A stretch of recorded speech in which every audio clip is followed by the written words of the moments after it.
I always look forward to shooting the Eastern Sierras and Owens Valley in the winter.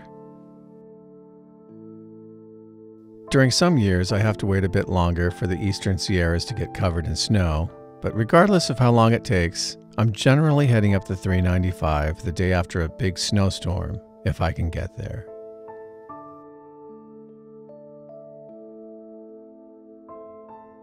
As much as I love shooting the Eastern Sierras, I've had mixed results over the past few years as winter storms became pretty scarce due to the ongoing drought.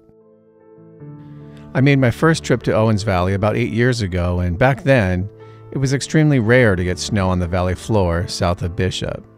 In fact, I remember being glad to find any snow in the Eastern Sierras at all, as barely any moisture was making it over the range back then. Yeah, it's way over the curve. The rocks are completely flooded. Yeah, they're way over. It's going up on that little wall. Wow. Look, it's just flooding over the curve right there. Look. Yeah. See, look, that guy just pulled over on camera. But last year was just weird. In the fall of 2022, we heard that we could expect La Niña conditions and there wouldn't be much snow in the mountains at all that year. But then, in January, it started to rain. And then it just kept raining. And in the higher elevations, it just kept snowing. So in February of 2023, after a particularly huge storm with low snow levels, I set off for Owens Valley hoping to get a little bit of snow in the Alabama hills or along the river. I'm not sure what I was expecting, but my hopes definitely rose as I headed through a snow-covered Cajon Pass. Heading north, got some, again, low elevation snow below Cajon Pass. I'm assuming they got like maybe 3 or 4 inches. About halfway up Cajon Pass, 37 degrees. I'm probably going to pull out of the clouds right about here. Look at this. Wow. So yeah, still a lot of real patchy clouds around the pass. I think as I head down, in 2 miles, take exit 141 for US 395 toward Bishop Adelanto. Past Hesperia and Victorville. Just check the elevation, it's 3380, so we're not even at 4,000 feet. We're below 3,500 right now. The sides of the snow plow wall just went up considerably. As I headed north on the 395, I was absolutely stunned. I've been up and down this road dozens of times, but it's always been so brown and desolate. It hardly ever rained up there at all, but now the whole area was buried in snow as far as I could see in all directions.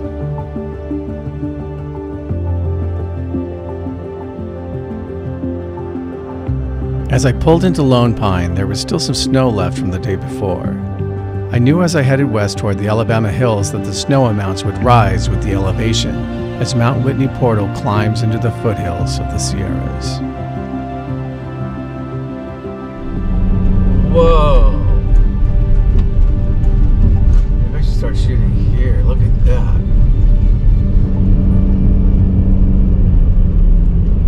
Look at this. Look at this. Rolling, right? Gosh.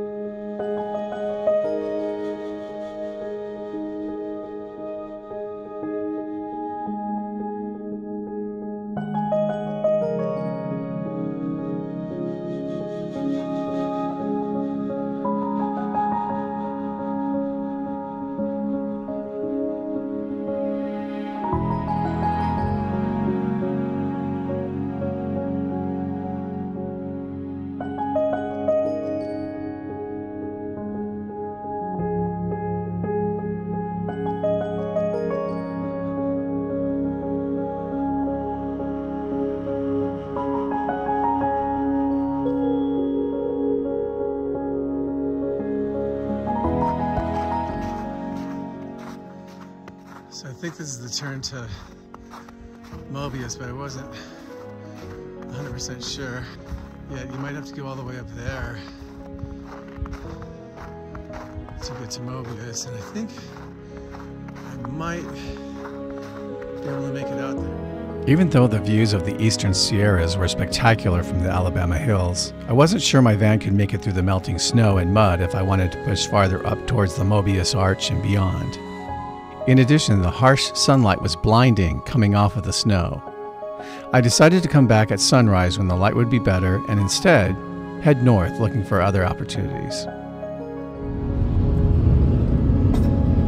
Just want to grab a quick shot of that. So stunning down there. I remember shooting over here a couple of years ago, finding a spot with a little bit of a clearing looking down that way.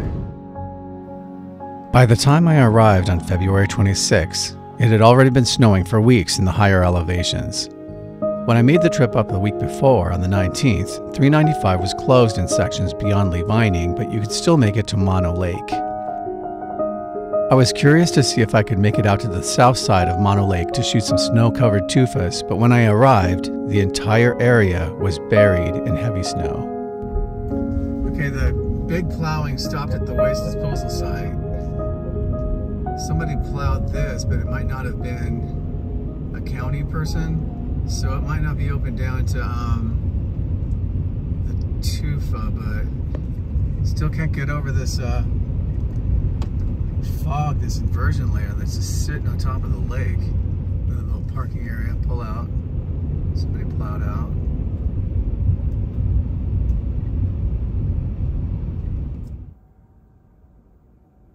I just don't see how I need something in the foreground. There's a little bit of tufa right in front of me, but other than that, I can't see. Maybe this is tufa down here? Like here?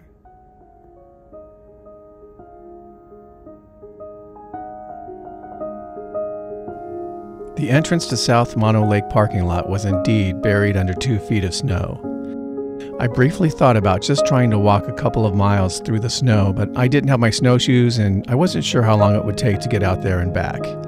Instead, I tried to get some photos of the amazing inversion layer that was hovering over the lake.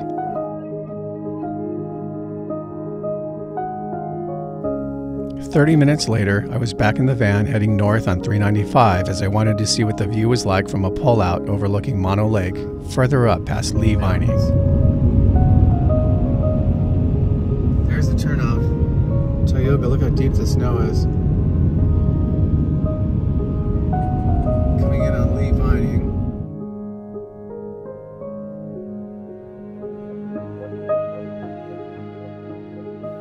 The view from the pullout above Lee Vining was amazing, and you could see the eastern Sierras stretching all the way down to Mammoth Lakes and beyond.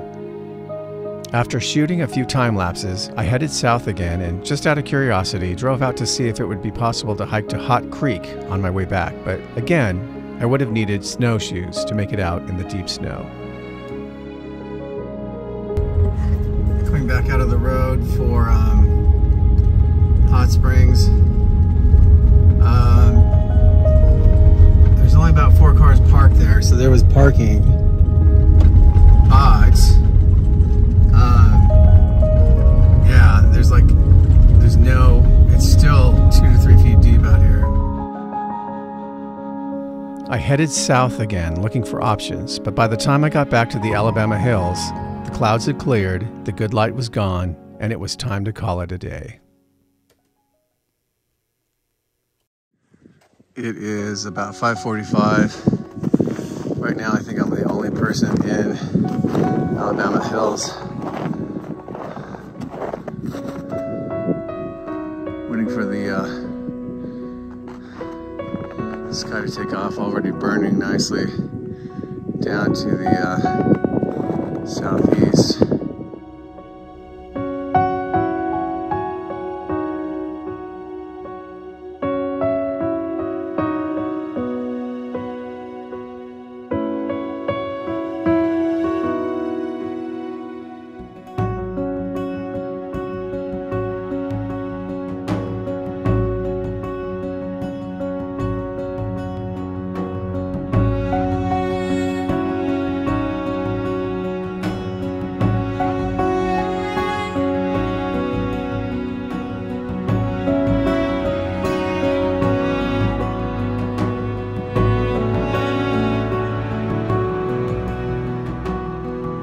attempting to leave.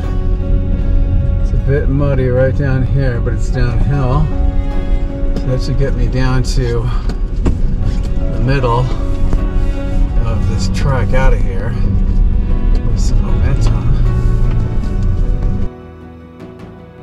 I finally made it out to the Mobius Arch parking area, but I felt it was probably as far as my van could make it. Even though my Sienna had all-wheel drive, I was very cautious as I slowly edged my way back out. As the temperature warmed, the snow-covered dirt road became a slushy mess, and it looked like it would be all too easy to get stuck and need an expensive tow to get out. After parking, I spent most of the morning and some of the afternoon shooting before yet another storm began moving in. I headed up to Bishop for some El Pollo Loco before calling it a night at the rest area just north of Independence. Okay, so it's about 3:45. This is the van. This is the Big Pine rest area. You can see the snow is blowing in pretty good. There's a wind blowing, and already about an inch and a half.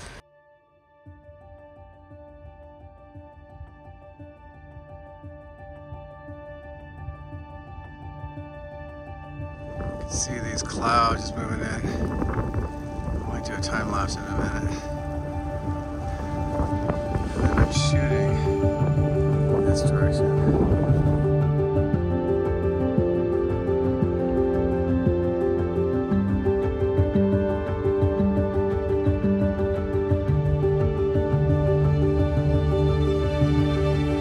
Continuing, driving north, spectacular light on these mountains, just coming through cracks in the clouds,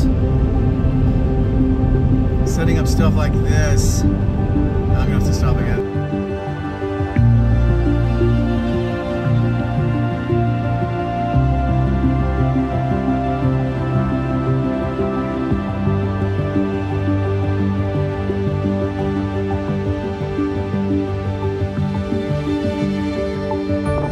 Spending the morning just shooting along the Owens River.